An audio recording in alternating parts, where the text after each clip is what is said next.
સહજાન સ્વામી મહારાજની જય, અક્ષર પુરુષોત્તમ મહારાજની જય, ભગતજી મહારાજની જય, શાસ્ત્રીજી મહારાજની જય, યોગીજી મહારાજની જય.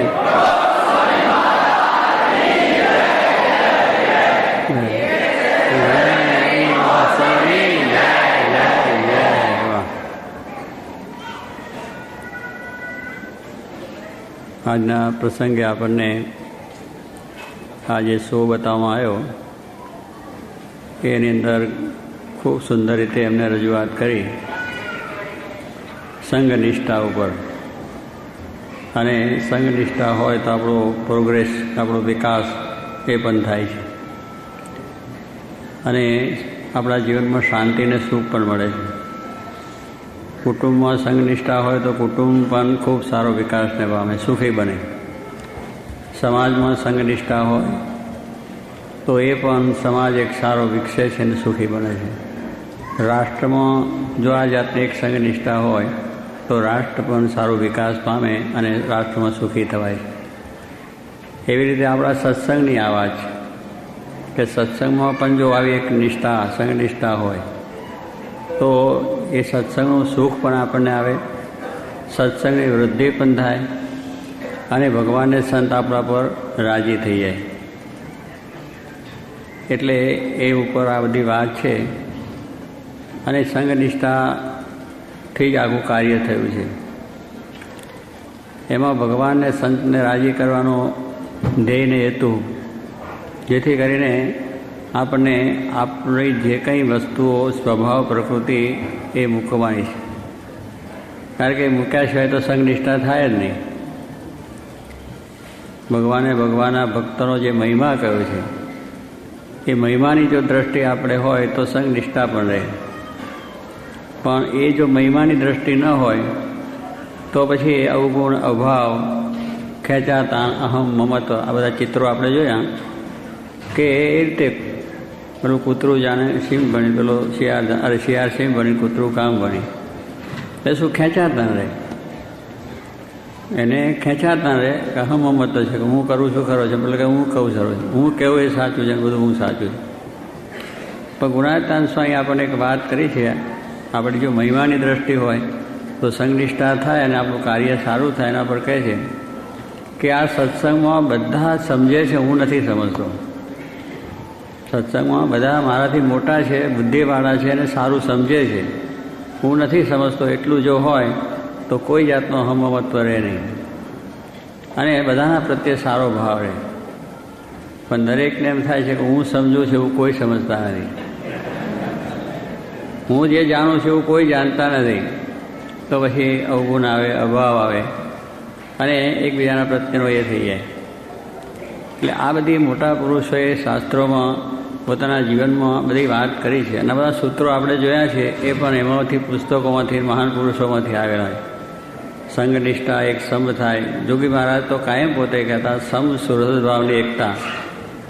આટલા જીવનમાં આપણે હોય તો આપણી સંઘનિષ્ઠા બરાબર રહે, એકબીજાનો પક્ષ પણ રહે.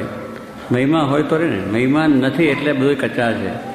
અને ગુણાતાન સ્વામી એટલા માટે જ પોતે વાત કરી કે મહિમાની વાત કરવી અને સાંભળવી.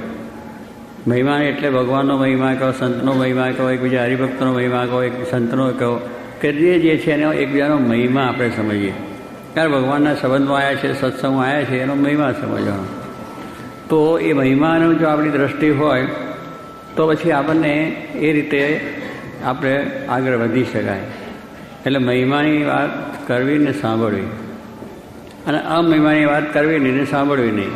સાંભળીએ તો દુઃખ થાય, તો ક્લેશ થાય અને એકબીજાના પ્રત્યેનો અવગુણ થઈ જાય. એટલે આ વસ્તુ સ્વામીએ ખૂબ ભારપૂર્વક આપણને સમજાવી. તો સત્સંગમાં સુખ ને શાંતિ આપણને આવે, સંઘનિષ્ઠા રહે અને સારું થઈ જાય. એટલે જેટલી આ મોટા પુરુષોના વચન છે એમાં વિશ્વાસ અને એમાં શ્રદ્ધા રાખીને એ પ્રમાણે જો આપણે પોતે વર્તવા પ્રયત્ન કરીએ તો પછી આપણું કુટુંબ સુખી થાય અને બધું સુખી થઈ અને સત્સંગમાં પણ ખૂબ આનંદ આપણને આવે. અહો કાયમ માટે રહ્યા કરે. અને એવી દ્રષ્ટિ આપણા જીવનમાં કરવા માટે જ આ બધી વાતો છે. આપણે બધો સત્સંગ કરીએ છીએ, કથા વાર્તા કરીએ છીએ, ભજન કરીએ છીએ, બધું કરીએ છીએ, પણ જે મહિમાની ખામી છે એને લઈને આપણું જે આ સંપ તૂટે છે, એકતા તૂટે છે, સુહૃદભાવ તૂટે છે, એકબીજાનો અભાવ આવી જાય છે, એટલે એને લઈને થાય છે. એટલે મૂળ આપણામાં માન જે માન દોષ છે એ મોટો છે. માનમાંથી જ ક્રોધ થાય, ઈર્ષા થાય, રાગ થાય, દ્વેષ થાય. એ બધું માનનું મૂળ કારણ માન છે. માન દરેકને ઈગો, હું, એટલે એનું જે અભિમાન આપણે છે એને લઈને પછી દરેક પોતાથી મોટો હોય એનો પણ અભાવ હોય. સારો માણસ હોય તો એના પ્રત્યે એવું થઈ જાય. પોતાનું અભિમાનને લઈને સારા માણસ પ્રત્યે પણ એવું થઈ જાય. મારે કે ઈર્ષાવાળો છે એ પોતાથી મોટા હોય તો એની પણ સારપ ખમી શકે નહીં, એનું પણ સન્માન થાય, ખમી શકે નહીં, કોઈનું પણ ન ખમી શકે. યથાર્થ ઈર્ષાવાળો છે તો નાનો કે મોટો હોય કે ગમે તે હોય તો એનું ખમી ના થાય. કારણ કે એ એક વસ્તુ આપણામાં એવી પડી છે કે જેને લઈને આપણે આ બધી રીતનું હોવા છતાં, જાણવા છતાં, સાંભળવા છતાં પણ આવી જાય છે અને એને લઈને આપણે આ બધી વસ્તુ બને. એટલે આપણી જે આ સંઘનિષ્ઠાની વાત છે, પક્ષની વાત છે અને આપણે આ જે ભગવાનની વાત છે, બધી વાતની અંદર પહેલાં પહેલું આપણું અભિમાન કાઢવાની વાત છે, અહમ આપણે મૂકવાની વાત છે. કારણ કે અહમ મમત્વથી ઘણા મોટા રાજ્યો ખલાસ થઈ ગયા છે, મોટા મોટા સમાજ ખલાસ થઈ ગયા છે, કુટુંબ ખલાસ થઈ ગયા છે અને એવી મોટી સંસ્થાઓ પણ ખલાસ થઈ ગઈ. અહમ મમત્વથી એકબીજાની અંદર પછી એવું થઈ જાય કે થઈ જાય. તમે ભાગીદારી સંસ્થા વેપાર કરો છો એમાં ભાગીદારી પણ આપ બધાને હોય છે, પણ એ બે જો ભાગીદારી અહમમાં ચડ્યા તો કરોડ રૂપિયાની ફેક્ટરી બંધ એમને પડી રહે, પણ એનો નિકાલ જ ના આવે. એનો નિકાલ જ ના આવે. બસ વર્ષો અરે કરોડો રૂપિયાનું તારું નુકસાન થાય છે, એનો કંઈ નિકાલ લાવો, જે તે પેલો લે કે ઓછું કરીને વધતું કરો, પણ ના, કે એને પોતે અહમમતમાં ચડી ગયા છે એટલે એનો નિકાલ જ આવવા ના દે. હવે નુકસાન બે નહીં છે, નથી થોડુંક જ મૂકી દે, એટલે જે કરવું એ કરે, થોડું નુકસાન વેઠી લે પોતે, કે તું લઈ લે, કાં હું લઈ લઉં, કાં તો વેચી નાખીએ. વેચવા ના દે, પોતે લે નહીં, પેલા લેવા ના દે. એટલે આ બધી અહમમતનું જ કારણ છે. કેટલું બધું નુકસાન એમાં થાય છે. થોડુંક મૂકી દઈએ, આમે ખોઈએ છીએ. દરરોજનું આપણે કરોડ રૂપિયાની મિલકતો રોકી, એમાં કેટલું બધું વ્યાજ દરરોજનું જાય છે, નુકસાન થાય છે, વસ્તુ જુદી છે. બીજી જાતનો વ્યાજ ભરીએ છીએ, બધી જાણીએ છીએ, પણ એ બધું સહન કરે. પણ કારણ કે માણસ તૂટી જાય તો પણ મૂકે નહીં. મૂરખ, મકોડો અને મગર,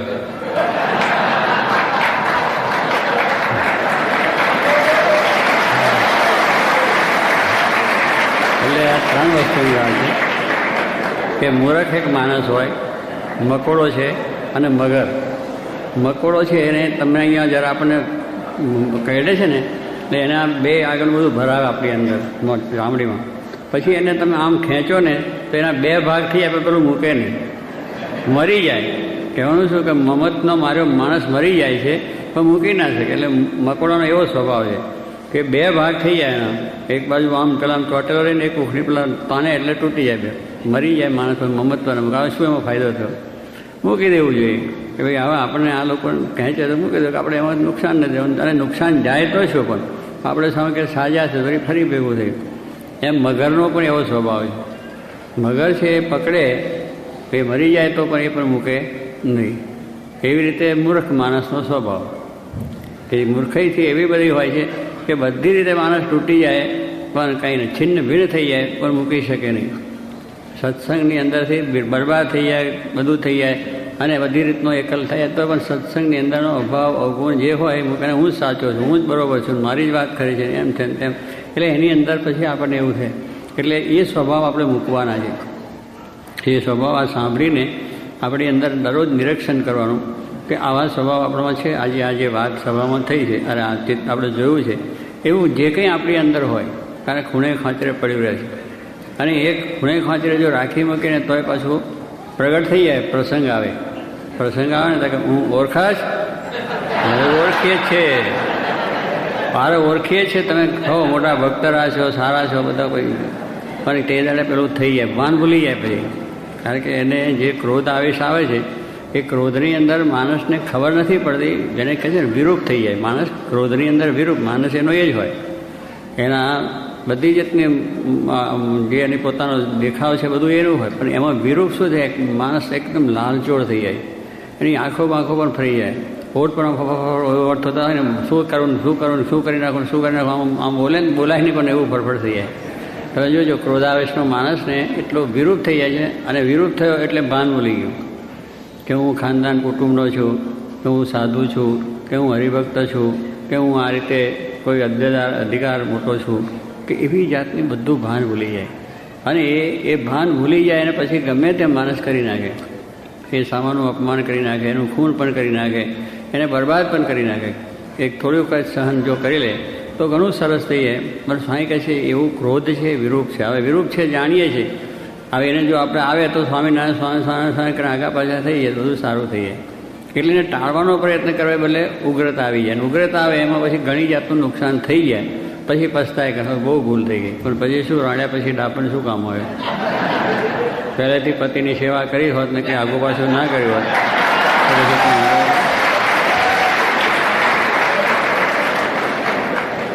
આ બધા પુરુષો રાજી થઈ ગયા.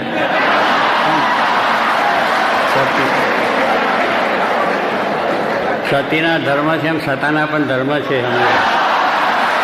એટલે હા, આગળ સતીની વાત કરીએ, એને સતી થવું જોઈએ, પતિની સેવા કરવી જોઈએ, આમ કરવું જોઈએ, બધું કરવું. પતિએ પાછું કંઈ સમજવું કે ના સમજવું, એને પાછું એને સમજવાનું છે. બે પાર્ટી બેની વસ્તુ છે. બેને આપણે સાધુ થવું, બેને ભગવાનને ભજવા છે. એટલે બેને સમજવાની વાત છે કે આપણે આ બાબતમાં કેટલી વખત એ છે. ત્યારે કહેવાનું છે રાડ્યા પછીનું ડાપણ આપણને આવે કે ભાઈ આવું ન કર્યું તો સારું. તો પણ પહેલેથી જરા વિચાર કર્યો હોત તો ઘણું આવા પ્રસંગો ઘણા બને છે, ઘણે ઠેકાને બને છે. પત્ની છે એ પણ પોતાના પતિનો નાશ થઈ જાય ત્યાં સુધી કરે છે, અને પતિ પણ પત્નીનો નાશ થઈ જાય એવા ઘણા બનાવો, ઘણા કિસ્સાઓ આપણે સાંભળીએ છીએ, વાંચીએ છીએ. પણ એનો વિચાર નથી કરતા. પછી આપણે શું, એકબીજાના આધાર વગર આપણું જીવન થઈ જાય. કારણ કે આપણા જે સંબંધો છે એકબીજાના આધારે એકબીજાનું જીવન સારું થાય. એટલે કહેવાનું શું કે આવી બધી વસ્તુ જાણવા છતાં જ્યારે પેલો ક્રોધ આવે ત્યારે ખબર પડતી નથી અને મુશ્કેલી થઈ જાય છે. તો એ વખતે આ વચનો આપણે યાદ કરવાનો કે આપણી આ એકતા છે, સમ છે, સંગઠન છે, કે આપણે કુટુંબ ભાવના કે સત્સંગની અંદર કેમ થવું એ વસ્તુ છે. શ્રીજી મહારાજે પણ પોતે વચનાત્મા પ્રથમ 76માં કહ્યું કે ક્રોધી, ઈર્ષાવાળો, કપટી, માની એમને ગમતા નથી. એ સ્વભાવ અમને ગમતા નથી. મહારાજ પોતે કહે છે ક્રોધી હોય, ઈર્ષાવાળો હોય, કપટી હોય, માની હોય, આ બધા દુર્ગુણો છે એ જ આપણો નાશ કરે છે. એ સંગઠન આપણું તૂટે છે, આપણો સંઘ નિષ્ઠા તૂટે છે. જે કંઈ છે એમાંથી માન આવે, ઈર્ષા આવે અને આ બધી વસ્તુ બની જાય છે. એટલે આ જે વસ્તુ એને વાંચવાનું, વચનાત વાંચવાનું કહીએ છીએ, ઘર સભા કરવાનું કહીએ છીએ, એનું મુખ્ય બધું કારણ આ છે કે આમાંથી કંઈક તમને શબ્દો પકડાય. આજે આ જે શાંતિથી તમે જોયું, હવે એનું કંઈ આ સાંભળ્યા, જોયું બધું ખરું, પણ પાછું થોડી વાર પછી ભૂલી જાય. પણ એનું નિરંતર આપણે અનુસંધાન જોઈએ. જે વસ્તુને આપણે દ્રઢ કરવી છે એનું નિરંતર અનુસંધાન જોઈએ. આપણે જે વસ્તુ માણસો આજે સંશોધન કરે છે તેની પાછળ એ કેટલો બધો સમય આપે છે. અને સંશોધન કરનારા માણસો છે એને પછી બીજું કોઈ શું બોલે છે, શું કહે છે એની પણ પડી નથી કે આ શું એકદમ આમ મંડ્યા પડે છે. એને એની ભાન જ ના હોય, એને પોતાના અંદર જ મશગુલ હોય. જેને કંઈક સિદ્ધિ મેળવી છે, જેને કંઈક સારું કાર્ય કરવું છે, એ બીજાના સામું જુએ પણ નહીં અને બીજાનો વિચાર પણ કરે નહીં. એ શું બોલે છે એનો પણ વિચાર ના કરે. એ પોતાના કામમાં રત એકદમ, તો એનું કામ સિદ્ધ થઈ જાય છે. એમ આપણે પણ આજે ભગવાનને, સંતને રાજી કરવા છે, આત્મકલ્યાણ કરવું છે, તો બીજો શું કહે છે, શું બોલે છે એ તારું શું? તું આ વચનાવચના વાતો, સત્સંગની વાતો, એમાં જે કંઈ છે, મહારાજને શું ગમે છે, આપણે શું કરવું છે, આ બધા શબ્દો જે ઉચ્ચ શબ્દો છે, સારા શબ્દો છે, પકડી અને પાછી વૃત્તિવાળાનો વિચાર કરવો. આપણે આપણું કાર્ય ધ્યેય સિદ્ધ કરવું છે. અક્ષરધામમાં જવું, ત્યાં જવું. આ લોકની અંદર એક મહેનત કરતાં કરતાં આખી જિંદગી વહી જાય છે અને પછી ક્યારેક વળી સફળતા મળે છે. તો પણ એ જ્યારે એની અંદર એટલા બધા ઓતપ્રોત થઈએ ત્યારે મળે છે. બીજાનું સાંભળો, બીજાનું જોવા જાઓ તો કશું થાય જ નહીં. કેમ? દરેક પોતે વેપારીમાં તલ્લીન થઈ જાય, બીજો બીજાની. એટલે કહેવાનું દરેક પોતાનામાં જો તલ્લીનતા હોય તો એની કાર્યસિદ્ધિ થાય છે. આપણે પણ આત્મકલ્યાણની સિદ્ધિ મેળવવા આવ્યા છે તો બીજું જોયા કરે તો કશું થાય નહીં. આ કરે છે ને તે કરે છે ને આ બોલ્યો ને તે બોલ્યો ને એના સામે શું છે? તમે તમારા સામે દ્રષ્ટિ રાખો કે મારામાં જે દુર્ગુણો છે કાઢવા છે અને મારે ભગવાનને રાજી કરવા છે. તો આપણી આ સંઘનિષ્ઠા, આપણી આ વસ્તુ એ સિદ્ધ આપણને થાય. અરે મહારાજ રાજી થાય અને આત્મકલ્યાણ થઈ જાય. એટલે સંપ આપણો રહે, આપણી એકતા પણ રહે. પણ તમે અવગુણ, અભાવ, દોષ બીજું જોયા કરીએ. કુટુંબની અંદર પણ શું કે એકબીજાના દોષો જોઈએ એટલે કુટુંબ ક્લેશ થાય છે ને. કુટુંબની અંદર શું એકબીજાના દોષ, ભાઈઓ હોય તો એકબીજાના દોષ જોઈએ, પતિ પત્ની એકબીજાને જોઈએ, બાપ દીકરો જોયા કરે. આમાં એકબીજાના જે કંઈ થોડી પ્રકૃતિ દરેકને છે, પણ થોડી પ્રકૃતિની અંદર જો સમજીને પાછું થાય વેળ તો બધું થઈ જાય. તો બધું પાછું ભેગું બેસીને કામ થાય. એટલે દરેકની અંદર આ એક સમજવાની દ્રષ્ટિ, અગર અહમ મમત્વ મૂકી દેવાની વસ્તુ છે. અહમ જ પહેલું મૂકવાનું છે. બસ હું કાંઈ નથી, હું કંઈ બધા સમજે સારું છે. સત્સંગમાં જે વાત કરી કે બધા સમજે છે અને હું સમજતો નથી, એટલે પછી આવી ગયું નહીં. આપણે નથી સમજતા. કોઈ કહે છે તમે નથી સમજતા, નથી સમજતો, તું મૂર્ખો છે તો મૂર્ખો છે. પણ મને મૂર્ખો કેમ કહ્યો? પણ જોઈ લો, આપણે કંઈ મૂર્ખા છે? સારામાં સારી ડિગ્રી છે, સારામાં સારી નોકરી કરે છે, મોટા મોટા વેપારી છે, કહેનારો મૂર્ખો પણ છે. આપણે ક્યાં ભણવા છે? પણ મને મૂર્ખો કોઈ શબ્દ લાગી જાય છે. એટલે કહેવાનું શું છે કે આવી બધી શબ્દો લાગે છે દેહને છે, પણ આત્મદ્રષ્ટિ જો કેળવાય તો આપણને કંઈ શબ્દો લાગતા નથી. આત્માને ક્યાં લાગે? એને કંઈ શબ્દો નથી. આકાશ શબ્દનો આકાશનો ભાગ શબ્દ છે, શબ્દ આકાશનો ભાગ છે, પછી એને ક્યાં કહેવાનું? એટલે આવી સમજણ છે, આ શબ્દો છે, એને જો પકડીએ તો શાંતિ શાંતિ સુખ થઈએ. જોગી મહારાજને 24 કલાક આનંદ રહેતો હતો. 24 અવર આનંદમાં, 24 કલાક આનંદમાં જ હોય. લો, એમને જીવનમાં તમે ઊંઘમાંય પણ એમને સારા વિચારો, ઊંઘમાંય પણ એમને આનંદ રહેતો હતો. અને પોતે અખંડ એ રીતે સુખમાં રહ્યા. બધા ઘણા પ્રશ્નો એમને આવતા, ઘણા બોલનારા કહેતા હતા, અપમાન કરનારા કહેતા હતા, બધું ઘણા લખનારા લખતા હતા. પણ કોઈ તમને વિચાર જ નહીં કરવાનો કે આપણા માટે શું લખે છે, આપણે માટે શું બોલે છે, શું લખે છે. એ જો તમે જોવા જાઓ તો પછી વિચાર થાય કે હા, હવે એને બરોબર સમજી લઉં, એને હું પણ બતાવી દઉં. બતાવો છો તો આપણું જાય, એના કરતાં આપણે આપણું સુધારી લો. સત્સંગમાં આપણે એ કરવાય. સત્સંગની અંદર કોઈને બતાવવા નથી આવ્યા, કોઈનું એ કરવા નથી આવ્યા. આપણે આપણું જોવા માટે આવ્યા છે. આપણું કલ્યાણ, આપણી ખામી, આપણા દોષ સ્વભાવ એ જોતા જ રહીએ તો પછી આપણો સમ બધે રહે. બધા એ વિચાર કરો. આ તો શું છે કે આપણે પછી વાત થાય સભામાં, ત્યારે બધા સમજે કે આ ઠીક છે, આના માટે વાત થાય, એનામાં આવો દોષ છે. પોતે પોતાની વાત ના કરે કે મારામાં કંઈ અવગુણ છે, એની વાત પર થાય એવું નથી, બીજાના ઉપર જોઈએ. પણ જે કંઈ સત્સંગમાં વાત થાય છે, જે પુસ્તકોમાં વાંચીએ છીએ, એ આપણા માટે જ છે, આપણા માટે, આપણામાં સ્વભાવ છે એને માટેની છે. બીજા સામું જોવાની વાત ન રહી કે દરેક વસ્તુ પોતાના ઉપર જ જોતા રહેવાનું. પછી ભલે એનું સહન કરવું પડે, એના માટે પ્રશ્નો આપણે બધા થાય, બધું ભલે થતું, એક દિવસ તમને તમારા જીવનમાં શાંતિ રહેશે. એટલે સ્વામી કહે છે જે કંઈ વાત થાય છે, આ તો વાત થાય છે ને, આના ઉપર વાત ચાલે છે, અંદર અંદર ચાલતું હોય એકબીજાનું. એટલે એને એની વાત પેલા ઉપર લઈ જાય, પેલો પેલા ઉપર લઈ જાય. જેમ પેલા વાત કરે છે, તારે માથે નગારા વાગે મોતના રે, આવા હું એકલો બોલ્યો બરોબર. હવે તમે બધા બોલો, તારે માથે નગારા વાગે મોતના. કોઈ કોઈને લેવા દેવા નહીં, કોઈ લેવા દેવા ખરું? હું તમને કહું, તમે મને કહો, આવી ગયું, પતી ગયું. કારણ કે ચકલી નહીં લીધી, ચકલી નહીં લીધું, કોઈ ચકલી નહીં લીધું, પતી ગયું. એટલે કંઈ એનું આપણા જીવનમાં કંઈ પ્રાપ્ત થયું નહીં. કોઈને માથે જ નહીં કે આપણે માટે જ આ વાત છે, આપણે જ આ વસ્તુ કરવાની છે, આપણે પાછી વૃત્તિ વાળવાની છે. પણ મારામાં એ દોષ છે જ નહીં એમ માની બેસે. મારામાં છે નહીં તો એ મારામાં નથી, એ તું માને છે એ જ તારી ભૂલ છે. મારામાં નથી એ કહેવું એ પણ એક જાતનું અભિમાન છે ને. બધું છે સ્વામી કે નિર્માણીપણાનું પણ માન છે. નિર્માણી એટલે તો બધી રીતે થઈ ગયું. પણ મારા જો કોઈ નિર્માણ નથી એટલું બોલ્યો એટલે શું માન આવ્યું ના આવ્યું? મારા જો કોઈ નિર્માણ નથી થયેલું તો માન આવી ગયું. એટલે આમાં તો મોટા પુરુષે આપણે દૂધમાંથી પોરા કાઢ્યા છે કે આપણામાં કેવા કઈ વખતે દોષોનો પ્રવેશને કઈ વાત થાય છે, એને જો સમજીએ તો આપણું કામ બરાબર રીતે થઈ જાય. અને એ વસ્તુ જ આપણે દ્રઢ કરવાની છે. આ બધું સત્સંગ કરીને સ્વામી પહેલાં શું કહ્યું? સત્સંગ કરીને એક જ વસ્તુ છે કે આ દેહ હું નહીં. કથા વાર્તા સ્વામી પ્રકરણ, સ્વામીની વાતનું પહેલાં પ્રકરણમાં છે ને છેલ્લી વાત, કથા કરે, કીર્તન કરે, ભજન કરે, વાતો કરે, સેવા કરે, પણ આ દેહ હું નહીં એ ન મનાય તો બધું ફોગડ થઈ જાય. આ શબ્દો પોતે કગળાય. એટલે આવા શબ્દોને આપણે એકત્ર સ્વામી કરવા અને એનું દરરોજનું વાંચન, દરેકનું મનન, શ્રવણ મનન નિધિધ્યાસને સાક્ષાત્કાર. હવે આ શ્રવણ થયું, આપણે જોયું, એનું પાછું શ્રવણ કરવું જોઈએ, એને પાછું દરરોજ યાદ કરવું જોઈએ. તો વસ્તુ આપણે એની સિદ્ધ થાય. શ્રવણ થાય પછી મનન, એટલે મનન પછી કરવાનું બધી વાતચીત. શાસ્ત્રી મહારાજ ભગતજીની વાતો સાંભળે પછી બીજાને પાછી વાત કરે, કારણ કે પછી એ થયા ને વાતો આપણે સાંભળ્યું તો અહીં નહીં મૂકીને જઈએ. અમે સાવકાર કંઈ વસ્તુ કોઈને લઈ જઈએ, સાવકાર સાચા. આપણે સ્વામીએ કહ્યું કે આપણે સાવકાર થવાનું સાચી વાત છે, પણ આ ભગવાનની વાતને તો આપણે લઈ જવાની છે. બીજા કોઈની ચોરી કરવી નથી, બજારમાં ચોરી કરવી નથી, કોઈના ઘરમાંથી કરવી નથી, કોઈનું બીજાનું કંઈ લેવું નથી. અહીંયાથી આપણે કહે સ્વામી કહે છે આપણે જે વસ્તુ છે જ્ઞાનની, સમજણની, આપણી આત્મકલાની બધી વાત લઈ જ જવાની. અને એ વાતનું મનન કરીને એને સિદ્ધ કરવાની વસ્તુ છે. સ્વામી કે આ પ્રમાણે છે લોભ. સ્વામી કે આપણે દુનિયા મૂકવાનો છે. બહારનો જે લોભ છે પૈસાનો, પદાર્થનો, બીજું ત્રીજું, એ લોભ આપણે મૂકવાનો છે.